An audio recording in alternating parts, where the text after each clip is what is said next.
What I'm going to do today is just very quickly run through where we're at with the bevel wheel vertical shaft on the EC225.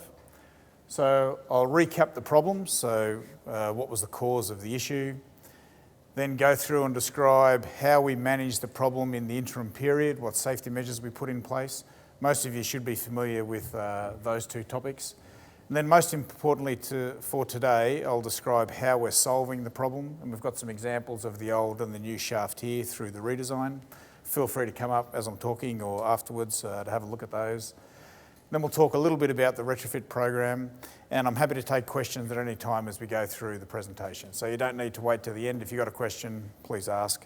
I've only got a few slides, so it really is for me to answer your questions, if possible. So firstly, you'll remember that we had two ditchings in 2012, the first one in May, the second in October. The cause of that ditching was a failure or a rupture of the bevel wheel vertical shaft. A secondary contributing factor was that we had an indication of a failure of the emergency lubrication system. You may recall that in both of those ditchings, they were powered on, controlled ditchings where the aircraft then settled on the sea and everyone evacuated successfully. Just to recap, unfortunately I haven't got a pointer, but you can see the blue line on the bevel gear vertical shaft, so it's the inverse of what we have here. They're just sitting upside down on the bench. That's where the failure occurred. So the drive from the engine still came in through the main pinion, into the bevel gear, up through the epicyclic gearbox, and then up to the main rotor. So power was not interrupted to the rotor system at any time during those ditchings. The failure occurred where we've got that blue line where there's the crack. The vertical shaft then comes down off that, locates on a single bearing at the bottom of the gearbox, and also drives two oil pumps. So when we had the failure, what we had was that we lost main oil pressure, standby oil pressure. Then the emergency lubrication system was activated. It indicated that it had failed, even though it was operating. So the checklist action then was to land immediately, and that's why the aircraft ditched. So at no time was there a loss of drive to the rotor system. It took a long time to go through the investigation to find out exactly what the root cause was. Ultimately, there were 149 separate root causes which were identified, potential root causes which were identified, and then for each one of those there was a program of investigation and test to determine whether that did or did not contribute to the failure scenario. As a result, there were a combination of three factors required and identified as the root cause. Those being active corrosion, residual stress due to the manufacturing process, and stress concentrations, or what we've been terming stress hotspots, really through the design and the shape of the part. Okay, so once we understood what the root cause was, then we could put both preventative and protective measures in place to ensure that we could continue to operate the aircraft with the same shaft safely. So those safety measures were put in place towards the middle of last year.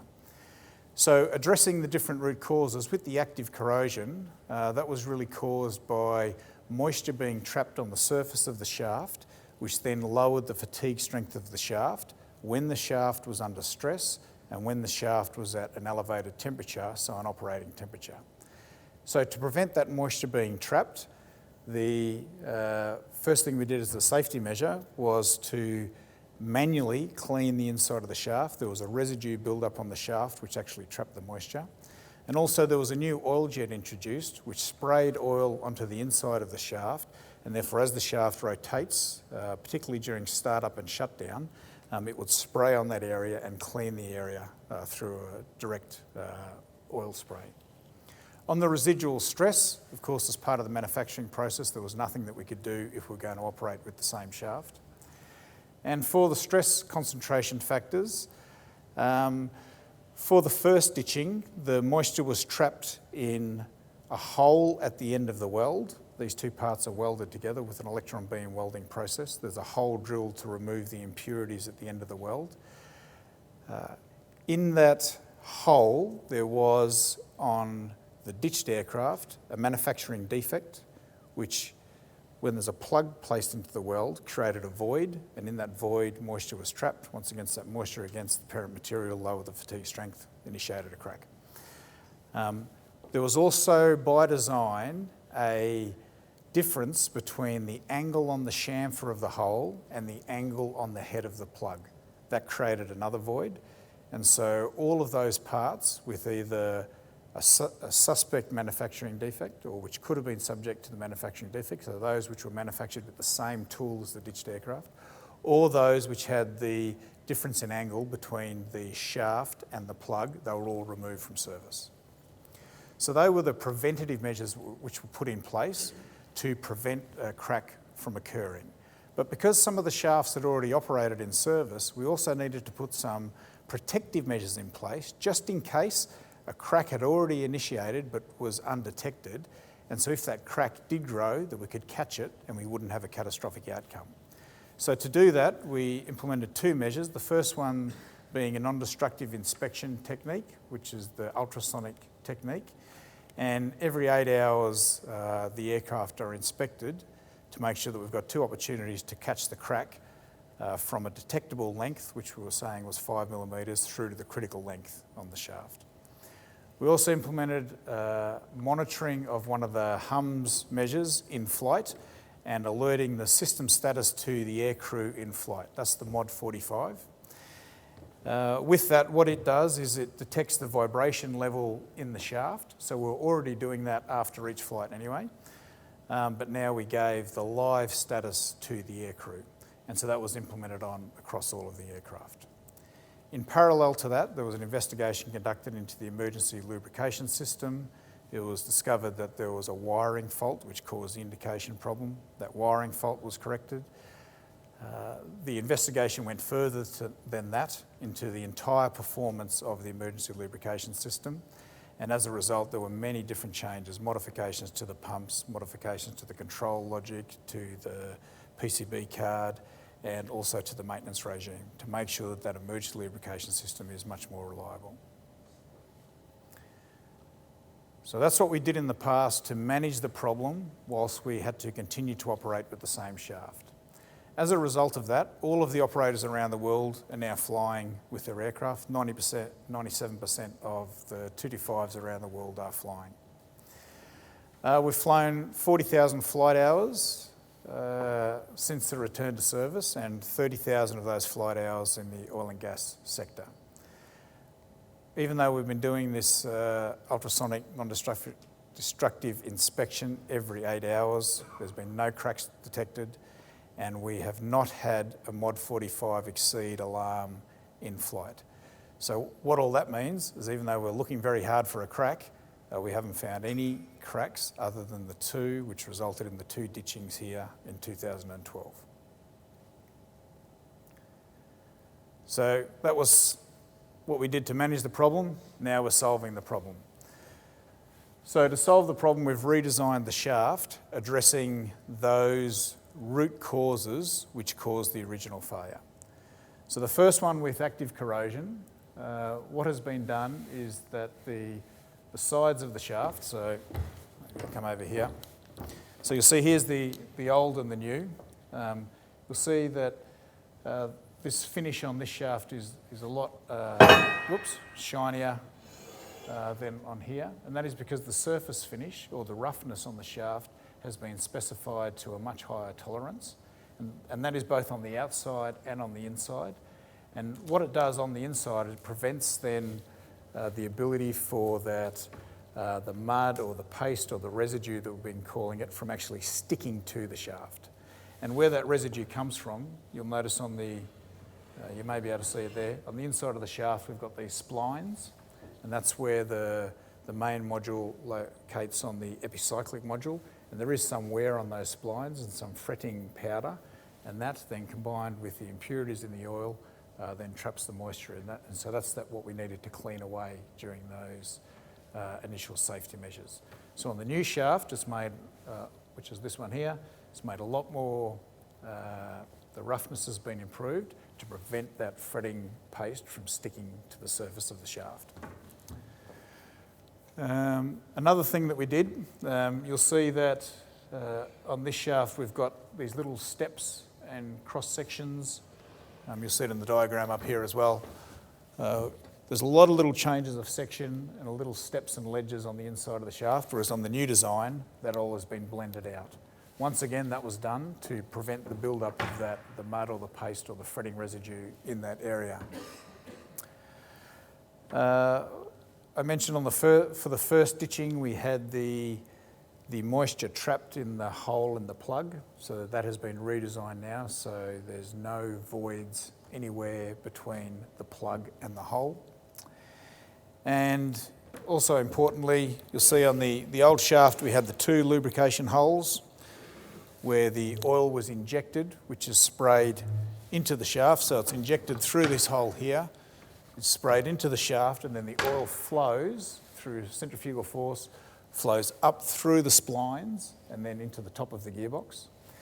And so on the new shaft we've introduced 2 additional holes. So what that does is it means that we've got twice the amount of oil going through there, which means we better lubricate the splines, which means that we get less fretting, so we get less residue, less paste, less ability to trap that moisture. And if we don't have the moisture, then we don't have the active corrosion. On the residual stress, stress is simply a function of the force divided by the area. So the force or the flight loads remain the same. So what we needed to do was increase the area. So the shaft has been made thicker in the 2 critical areas. So that's in the welding area, and you can see that around the point of the plug there. And also around the area of the holes. So where those oil injection holes are, the shaft is thicker. And so that means that the stress level has been reduced by around 3 times, which then compensates for the small amount of residual stress, which is still present in the welded joint. And finally, for the stress concentrations or the hot spots, so anywhere where you've got the change of section, or a sharp edge or a hole or a nick or something like that, you will have a concentration of stress. So in the new design, you'll see it's a lot more fluid, a lot more smooth, and the idea there is to remove those stress concentrations, so therefore we don't, let's say, eat into the margin or the load carrying capacity of the part. Yeah, I've got a question. So you've done this new design, you've used new metallurgy, you've changed the inside of the design of the shaft. So have you now got best practice in shaft design? Are you going to look at the other shafts that you've got in your other helicopters? Yeah, or is it really just focusing on the EC225? No, that's a very good question. So what we have done is we've looked at in all of the gearboxes across the range, in all areas where we've got a welded joint, we've looked at whether similar environments, load paths, circumstances could arise where we could have this same sort of problem. And there's none on the other aircraft, and also the aircraft to come, including the 175, which is the latest aircraft to be certified. Yep.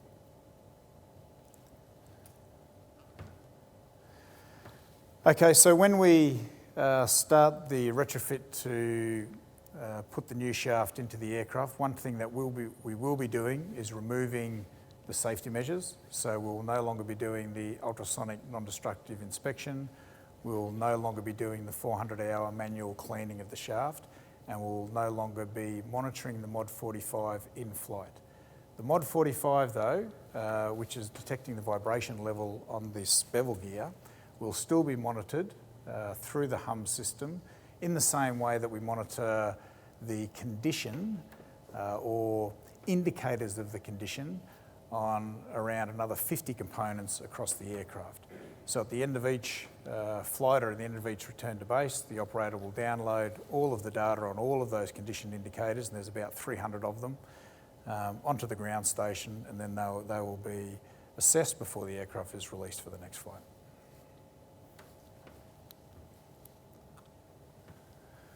So what's happening from here?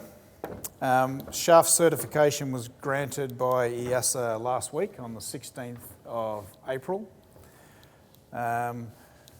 HSSG has engaged the services of Professor Burdekin, who's a world-renowned expert in fracture mechanics.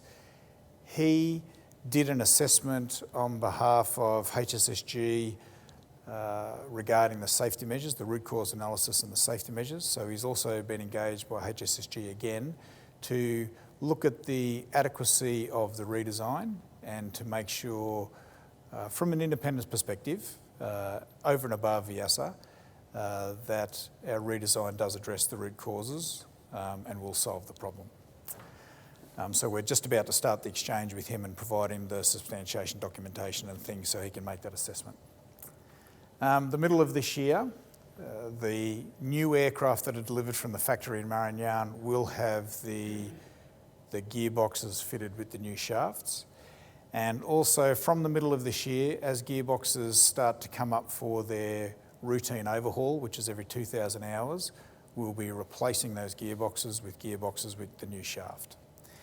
A little bit later on this year then, so in the second half of this year, we will also start the active retrofit program. So from then we won't wait for a gearbox to be due its overhaul, but we'll start systematically going through each aircraft and replacing the shaft. Here in Aberdeen, we'll establish the capability to do most of the aircraft in the North Sea. And yeah, as I said, we'll start that program in the second half of this year. We've got about 250 aircraft to do worldwide. About 220 of those are the 225, and there's some 332 aircraft which are fitted with the same shaft. So we need to retrofit the lot around the world. We plan to do that in a 2-year period for the whole fleet, and within at least 12 months for the oil and gas fleet. So the oil and gas fleet has got the priority for the retrofit. So I've got another question. So I know when you were looking at finding the root cause, you did an extensive test to basically destruct the shaft. Can you give us confidence that you basically have done the same sort of level of testing on the new shaft? Glad you asked that question, because I've got a backup slide. Just find it. Here we go. Okay, so the top part of the slide really just says the different options that we looked at. As I mentioned, one of the causes of the first ditching was where we had the moisture trapped in the weld plug hole. So we looked at whether we could eliminate that hole. So the hole is drilled, so we've got an electron beam weld. At the end of the weld, we get some impurities in the weld, which once again create stress concentrations and could be the source for initiation of a crack. So what we had done in the past was drill a hole through those impurities, so we take the impurities out, and then we've got a very nice, clean, neat edge, and so we reduce that stress concentration without having any sharp impurities in there. So the top part of the slide really just says the two options that we investigated, and says that we couldn't, with a sufficient level of quality, guarantee the quality of the weld, and that in the welding process that we would have, let's say, an insignificant number of impurities that would not significantly concentrate or raise the stress. So because we couldn't achieve that, that's why we stuck with the design to still have the hole at the end of the weld. Now on the bottom bit here, this describes the different testing that has been performed. So over on the left, the new design performance, that's all the certification documents and everything which went off to EASA. But then to answer your question is regarding the tests. So we've done fatigue tests. As part of those fatigue tests, we were required to demonstrate at what load and what number of cycles. So as part of fatigue, of course, you need to apply a load for a certain number of times until you initiate a crack. We needed to do that until we initiated a crack, and we did that, which was many orders of magnitude over and above the loads and the cycles that will be experienced by this shaft in service. So that's the first fatigue test. The endurance test is where we need to run the shaft in a gearbox, in flight conditions, I think it's for at least 200 hours. We ran it for 260 hours. Then we need to completely strip the gearbox, have a look at every gear, every bearing surface to make sure that there's no degradation or unanticipated behaviour or wear on any part in the gearbox. So that's been done. We have instrumented a gearbox so that we knew exactly what the stress levels were. As I said, we increased the thickness and lowered the stress level by 3 times, but we instrumented a gearbox to make sure that we accurately knew or validated the design assumptions and calculations. And then the last one is very important, the damage tolerance test. This is where on the shaft we introduced holes, nicks, corrosion and other defects, and then ran that shaft through a significant number of cycles, very significant loads, to see if we could initiate a crack. And even though we introduced very significant defects, we couldn't initiate a crack under the damage tolerance test. So that gave us confidence that the redesign works. Then one of the other tests that we needed to perform was with the Mod 45, because we're still going to monitor the Mod 45 after each flight, with the revised mechanical characteristics of the shaft, we had revised, or we anticipated revised vibration response of the shaft and the whole gearbox. So we instrumented a gearbox, flew the shaft, and measured the typical vibration response, so then we could set the appropriate thresholds to be monitored by the HUM system. Can I ask a question on that? In terms of those stress tests that you've done on the new shaft, where you've introduced damage and ran it, did you repeat that on your previous shaft as well to see if you did? Would you have reduced the damage? Have you put the same stress test onto your existing shaft rather than the new one? So you've got a paired test. I'll answer that question maybe a little bit back to front. As part of the root cause investigation, there were a lot of different scenarios which were investigated. Of course, if we're going to have a failure of a mechanical component, it's either going to be that the stress or the load was a lot higher than we anticipated, or the strength or the load carrying capacity of the part was lower than we anticipated. So they were the 2 first branches in that root cause analysis. So as part of the load carrying one, yes, there were a lot of tests performed with degraded components in terms of corrosion pits, in terms of damage and things like that. And it took us a long time to come up with the circumstances where we could initiate a site where we would get such a sharp edge that we could then significantly raise the stress, that then we could start a crack. And then once we understood how that worked, then we ran a whole series of tests and cracked maybe 10 shafts, I think it was, to understand how the crack grew. So first we had to understand how we started the crack before we could understand exactly how the crack propagated. So as part of that, we knew a lot about the failure mode that resulted in the 2 ditchings, how we initiate and grow a crack. So I wouldn't say it was repeated to do a like-for-like comparison, but what I can say is that what we learnt about how we initiated a crack, what the size of the defect needed to be, how deep the corrosion pit needed to be, under what conditions we caused that corrosion, all those things were considered in the redesign and then were appropriately tested. Yeah?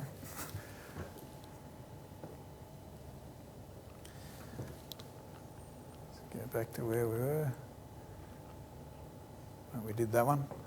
Okay, so that's really it for the breakout session. Please feel free to come up and have a look at the shafts or ask other questions and things like that. There is some more information which is available on the Knowledge Centre, both from Step Change and also from Airbus Helicopters. Or feel free to get in contact with myself in the Aberdeen facility here.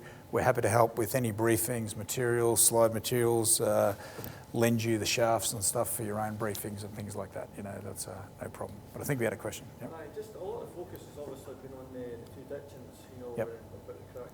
But what about the one that had the fatality, where it had the complete, you know, the shafts came away from the rotors came away from the gearbox? The one that was subject to the 2009 fatal accident inquiry? What was done to improve the, you know, What have you done to prevent it? Yes. Measures in place for that for the future?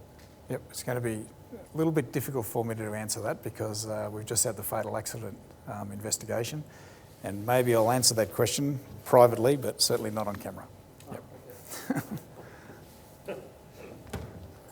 Yep. You spoke about once you bring the new shaft into, you start retrofitting the new shaft, Yep. you're going to abandon the current increased monitoring and inspection Yep. regime. Surely it would be prudent for a period of time to keep that in place to build a level of confidence. Yep. Logically, you would think so, but there's many reasons why we can't do that. The first one being that it's certainly not necessary. So we've demonstrated that the probability of failure of this shaft is 1 in a billion flight hours.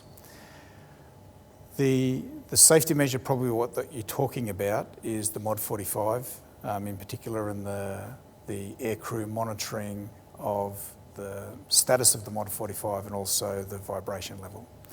Now, the Mod 45 is part of the HUM system, and the HUM system is designed as a long-term trend indicator or health monitoring system. It is not designed as an instantaneous failure or catastrophic degradation identification system. So EASA, the certification authority, allowed us to use that system only for a very short period of time as part of the safety measures until we introduce the new shaft. So one of the reasons that we're not doing it is because the certification body forbid us to do it. The reason that they forbid us to do it is because it is not a safety critical system, and our experience shows that we get a false alarm as a result of that system every, let's say, somewhere between 10,000 and 100,000 flight hours. So what that means is that if we continue to monitor the Mod 45 in the cockpit, we are, say, 10,000 times more likely to get a false alarm than to get an indication of a crack. If we got a false alarm and an indication, say, something Mod 45, because we don't know anything about what failure mode that indication might be indicating other than a high vibration level, the only checklist action that we could give to the aircrew would be to ditch. So what that means is that we've got, 10,000 times more probability of having a false indication and having the aircraft ditched than we have of having a crack in the shaft and having the aircraft ditch. So, if we get a crack in the shaft, which we're not going to get, but we'd still get the indications of the loss of main and standby oil pressure. We'll get a chip indication, and we'll be able to take the appropriate action. Whereas if we had the Mod 45, we'd have 10,000 times at least more likelihood of having an indication and then ditching the aircraft when we absolutely don't need to ditch the aircraft. So they're the main reasons why the Mod 45 is coming out.